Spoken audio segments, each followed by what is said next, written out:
Boa tarde a você que acompanha a programação da NBR. Voltamos a falar do Hospital Albert Einstein, na zona sul da capital paulista, onde o presidente Jair Bolsonaro se submete a uma cirurgia para a retirada da bolsa de colostomia.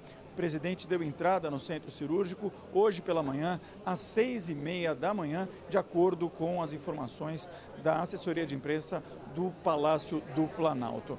A cirurgia ainda está em andamento e assim que a gente tiver mais informações, haverá uma coletiva e também a divulgação de um boletim. Quem falará com a imprensa será o porta-voz da Presidência da República, o general Otávio Rego Barros.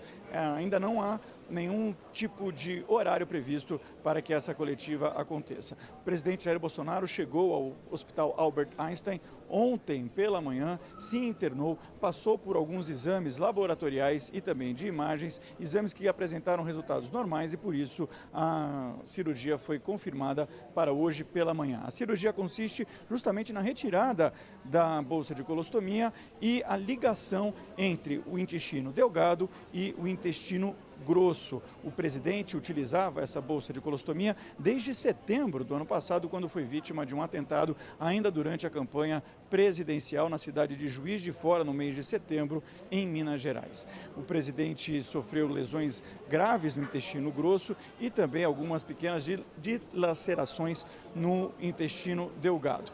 Agora ele vai retirar a bolsa e fazer a religação do intestino para que o órgão volte a funcionar normalmente. O presidente será encaminhado, assim que a cirurgia terminar, para o centro de terapia intensiva, onde deverá ficar durante 48 horas em repouso absoluto e depois deve ir ao quarto. Quando isso acontecer, ele retoma as atividades como presidente da República, já que o Palácio do Planalto montou uma estrutura, um gabinete provisório, para que ele possa despachar com ministros e auxiliares mais próximos. Uma das grandes preocupações do presidente Jair Bolsonaro é justamente a situação de Brumadinho, já que houve o rompimento da barragem durante o fim de semana. O presidente tem ficado alerta em contato constante com o gabinete de emergência que foi montado dentro do Palácio do Planalto e essa é uma das principais preocupações. Ele inclusive externou isso ontem em um vídeo que gravou para as redes sociais, falando da situação de Brumadinho, falando também das expectativas em relação ao procedimento de hoje, o procedimento cirúrgico. Ele disse estar bastante otimista e religioso, agradeceu às orações e ao apoio que tem recebido da população. Por enquanto, quem está na presidência em exercício é o general Hamilton Mourão. E quem tem mais informações a respeito do Hamilton Mourão é a repórter Gabriela Noronha, que está em Brasília. Gabriela. Olá, Ricardo, uma boa tarde a todos. Isso mesmo, Hamilton Mourão assumiu aqui o exercício da presidência da República e deve ficar no cargo 48 horas durante parte dessa recuperação aí do presidente Jair Bolsonaro após a cirurgia. O presidente em exercício, Hamilton Mourão, já cumpriu uma agenda hoje de manhã aqui como presidente, aqui no gabinete da vice-presidência em Brasília e acabou de deixar o prédio. O Hamilton Mourão falou com a imprensa aqui logo na saída e comentou sobre o caso do rompimento lá da barragem de Brumadinho. Para Hamilton Mourão, ele defendeu aí a apuração, né, das responsabilidades, disse que o governo está trabalhando aí na força-tarefa e defendeu também a punição dos culpados. Entre os compromissos de hoje, Mourão vai receber aí na parte da tarde também autoridades religiosas cristãs da Palestina e também se reúne nesta segunda-feira com executivos do Banco Credit Suisse, além de parlamentares. Agora, voltando ao assunto aí, né, de Brumadinho, também hoje aqui no Palácio do Planalto ocorreu uma reunião do Gabinete de Crise, que é um grupo formado por técnicos e ministros do governo federal aí que vão monitorar as ações de apoio do governo ao estado de Minas Gerais e à cidade cidade de Brumadinho. Lembrando que logo após o ocorrido, logo após o rompimento da barragem, o presidente Jair Bolsonaro anunciou a criação do Conselho Ministerial de Supervisão de Respostas a Desastres para acompanhar e fiscalizar aí as atividades de socorro e recuperação da região. Participaram da reunião aqui hoje em Brasília os ministros da Defesa, Fernando Azevedo e Silva, da Secretaria-Geral, Gustavo Bebiano, o ministro de Minas e Energia, Bento Costa Lima, o ministro da Casa Civil, Onyx Lorenzoni, Santos Cruz, da Secretaria de Governo, e o ministro do Desenvolvimento Regional, Gustavo Canuto. Neste domingo, Gustavo Canuto afirmou que a barragem em Brumadinho está controlada e que não há risco de rompimento. Além disso, o ministro afirmou ainda que não há risco de desabastecimento da população. Vamos ver na reportagem de Daniele Popov. O nível da barragem 6 está controlado, de acordo com o ministro do Desenvolvimento Regional, Gustavo Canuto, que se reuniu com técnicos e diretores da Agência Nacional de Águas, ANA, neste domingo, para avaliação e monitoramento após rompimento da barragem de Brumadinho. De acordo com o ministro, foi instalada uma segunda bomba que reforçou o escoamento da água. Mesmo com o dreno não funcionando, mesmo com a chuva, o aumento que aconteceu ainda estava abaixo do nível de alerta.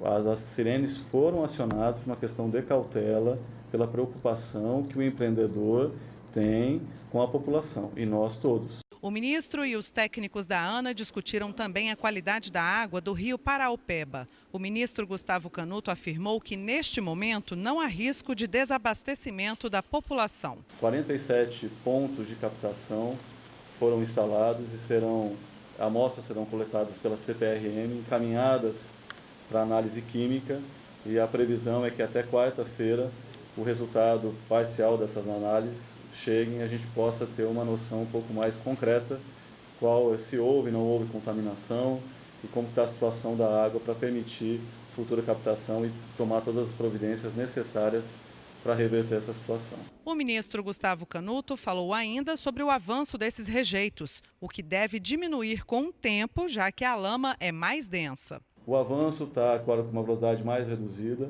menor que 1 km por hora. Ela está caminhando aos poucos. A previsão é que ela chegue até o reservatório da usina hidrelétrica de Retiro Baixo entre 3 e 7 ou 2 e 6 de fevereiro. Ainda não dá para precisar, porque está sendo reduzida essa velocidade. Chegando ali, espera-se que, devido ao reservatório ter uma área maior, essa onda se espalhe, reduza a sua velocidade, seja amortizada, que vai ainda diminuir essa velocidade para que ela, se caso passe da usina de Retiro Baixo, chegue em Três Marias ou não sabemos, ainda é cedo para dizer, com uma velocidade muito reduzida e com um volume também reduzido. O ministro Gustavo Canuto disse que está sendo instalado um comitê para revisar a Política Nacional de Segurança de Barragens. Segundo o ministro, é preciso fazer uma revisão dos processos, desde a autorização para funcionamento, instalação e também fiscalização desses empreendimentos. Para Gustavo Canuto, é preciso uma ação conjunta entre empreendedores, estados e governo federal para evitar novas tragédias. Terá que ter uma ação conjunta de todos esses, tanto do privado, que é o empreendedor responsável por levantar essas informações e tem o dever legal de fazê-lo com toda a fidedignidade que é esperada, tanto do governo estadual na hora de aprovar os projetos, liberar a instalação e a operação, utilizando as melhores técnicas, as mais seguras para liberar os projetos, quanto ao governo federal na fiscalização depois que já está em operação. E agora vamos a Brumadinho com a repórter Luana Karen, que tem mais informações sobre o assunto para a gente. Olá, Luana. Olá, Gabriela Noronha, boa tarde a você, boa tarde também a todos que nos acompanham aqui pela TV NBR. Neste quarto dia de cobertura dos desdobramentos do rompimento da barragem do Feijão, aqui em Brumadinho, nós tivemos a chegada dos militares israelenses que vieram reforçar esse trabalho de busca e salvamento das vítimas. Eles se reuniram cedo aqui no posto de comando com o governador de Minas Gerais, Romeu Zema, e com comandantes das forças que estão atuando nessa operação. Trocaram informações sobre a área do acidente, as características geográficas da região e também traçaram os parâmetros sobre como vai funcionar, essa cooperação. Em entrevista aos jornalistas, o porta-voz do Corpo de Bombeiros, Tenente Pedro Aihara, afirmou que os israelenses vão trabalhar na área mais próxima à barragem que se rompeu. Aihara também disse entender a situação dos moradores, dos parentes que buscam informações das vítimas e estão visivelmente tensos, mas disse que é preciso considerar também as características desta tragédia. Vamos ouvir. A nossa preocupação inicial era em relação à divisão de áreas para que as buscas pudessem ser feitas da melhor maneira possível. Dentro dessa delimitação, a gente já determinou a área onde as forças de Israel irão atuar será na área onde se concentra a área administrativa da Vale, a área mais próxima da barragem, e aí a outra área onde atua somente o Corpo de Bombeiros, a gente vai atuar depois do pontilhão. A gente entende que é natural que os familiares das vítimas eles estejam em uma situação que eles buscam informações, mas a gente tem que entender que esse tipo de atuação é um tipo de atuação muito delicado. A gente está falando de milhões de rejeitos de minério de ferro, a gente trabalha com uma barragem, que dentro da área quente a gente trabalha com desde matéria orgânica envolvendo animais, plantas, também pessoas, então tem que ser feito um trabalho muito criterioso.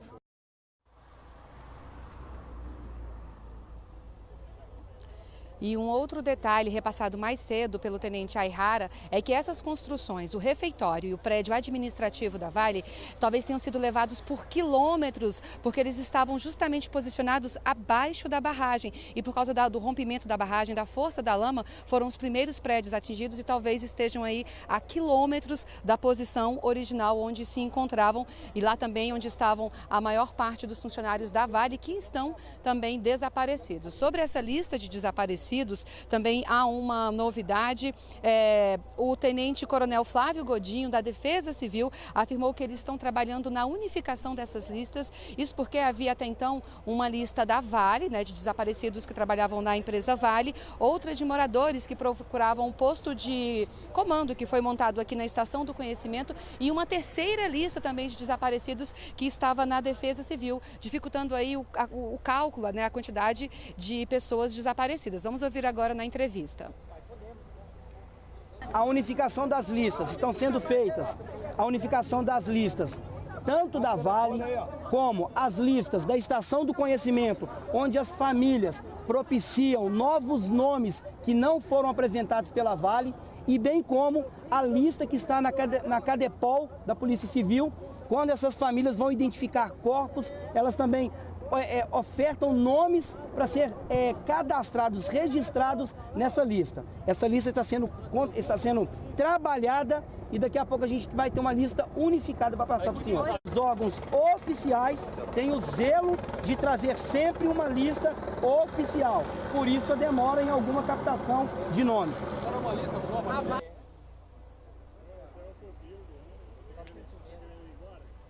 E relembrando os dados que temos até agora dessa tragédia, foram confirmadas 60 mortes, 19 corpos foram identificados, há 292 desaparecidos e 382 pessoas foram localizadas. Também, segundo a Defesa Civil, há 135 pessoas que estão desabrigadas. Bom, voltando agora a falar dos 132 militares israelenses que chegaram na noite deste domingo para ajudar nos trabalhos de busca e dos desaparecidos, O comandante da tropa militar de Israel, Coronel Golan Vak, também falou com jornalistas. Disse que eles trouxeram radares capazes de captar, de identificar o sinal de aparelhos celulares que estão a cerca de 3, 4 metros abaixo da lama, e esses equipamentos vão poder ajudar a identificar também onde estão os desaparecidos, já que a expectativa é de que onde haja um celular, haja aí também um desaparecido. Há nesse grupo que veio de Israel engenheiros, médicos e especialistas em tecnologias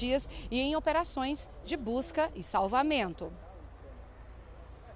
We are looking forward to work side by side with the local authorities, units who already work for 3 days.